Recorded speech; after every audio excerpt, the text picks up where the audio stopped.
Bapak, Ibu, saudara-saudara yang dikasihi Tuhan, sebelum kita mendengarkan firman Tuhan, nats renungan untuk kita hari ini, marilah kita bersatu di dalam doa. Damai sejahtera Allah yang melampaui segala akal, itulah yang memelihara hati dan pikiran saudara-saudara di dalam Kristus Yesus Tuhan kita. Amin. Bapak, Ibu, saudara-saudara yang dikasihi Tuhan, firman Tuhan nats renungan untuk kita hari ini, Senin tanggal 24 Maret 2025, sesuai dengan Almanak HKBP, tertulis dalam kitab Hosea, pasal yang ke-11 ayat 11. Hosea 11 ayat 11. Seperti burung dengan gemetar datang dari Mesir, dan seperti merpati dari tanah Asyur. Lalu aku akan menempatkan mereka lagi di rumah-rumah mereka. Demikian firman Tuhan. Aku akan menempatkan mereka di rumah mereka. Saudara-saudara yang kekasih, sebagai orang tua yang bertugas mendidik anak, tentu kita pernah menegur bila anak melakukan kesalahan atau pelanggaran. Semua anak pasti tidak luput dari teguran dan didikan orang tuanya. Terkadang orang tua harus bersikap keras, dan jika perlu ia menghajar anaknya dengan menggunakan lidi. Bukan berarti orang tua tidak menyayangi anaknya, tetapi hal itu dilakukan justru demi kebaikan si anak. Amsal 13 ayat 24 mengatakan, siapa yang tidak menggunakan tongkat, ia akan membenci anaknya. Tetapi siapa yang mencintai anaknya, menghajar dia pada waktunya. Sebagai anak-anak Tuhan, kita pernah merasakan kerasnya didikan Tuhan. Kita pernah merasakan bagaimana Tuhan marah kepada kita karena kesalahan dan kedegilan hati kita. Sadarilah, jika saat ini kita mengalami badai hidup, situasi-situasi sulit harus kita alami, tidak sepatutnya kita menggerutu, ngambek seperti anak kecil, dan mengira Tuhan tidak mencintai kita dan meninggalkan kita. Semuanya itu diizinkan Tuhan terjadi dengan tujuan agar kita sadar akan kesalahan-kesalahan kita.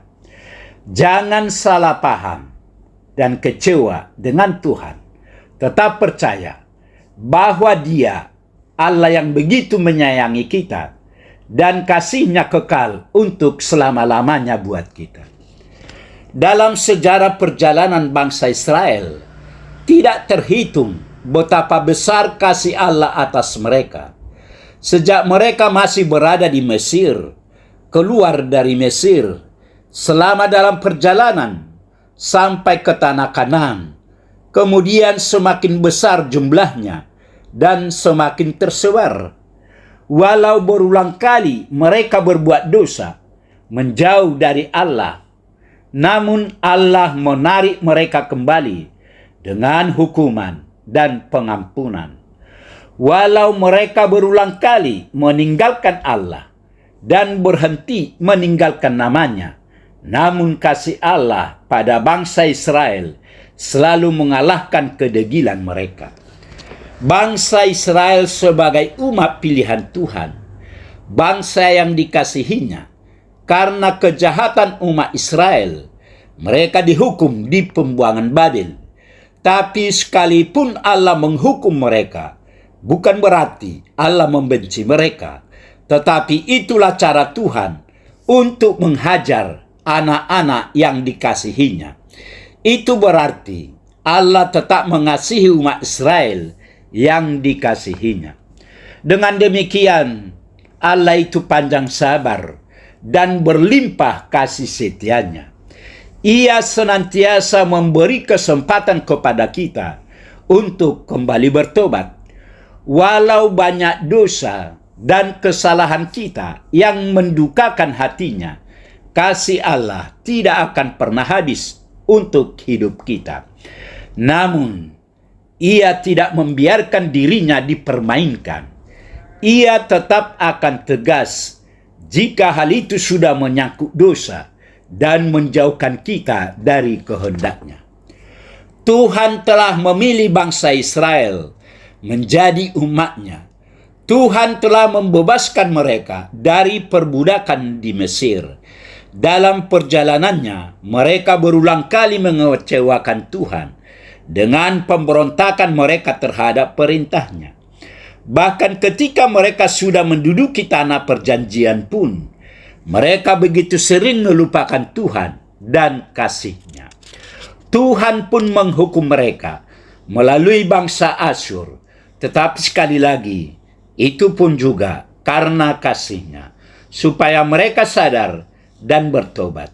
Dia adalah Allah dan bukan manusia, sehingga kasih-Nya jauh melampaui segala kedegilan dan pemberontakan umat-Nya.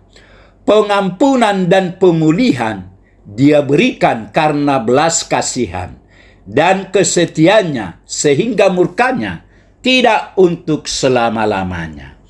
Amin. Marilah kita berdoa. Tuhan Allah Bapa di surga, terima kasih Tuhan atas kasih sayang-Mu kepada kami. Saat ini kami boleh mendengar sebagian dari firman-Mu. Berkatilah firman-Mu ini ya Tuhan. Berkati kami semua anak-anak-Mu, agar kami tetap bersuka cita memuji dan memuliakan nama-Mu. Terima kasih Tuhan, dalam Yesus kami berdoa dan mengucap syukur. Amin.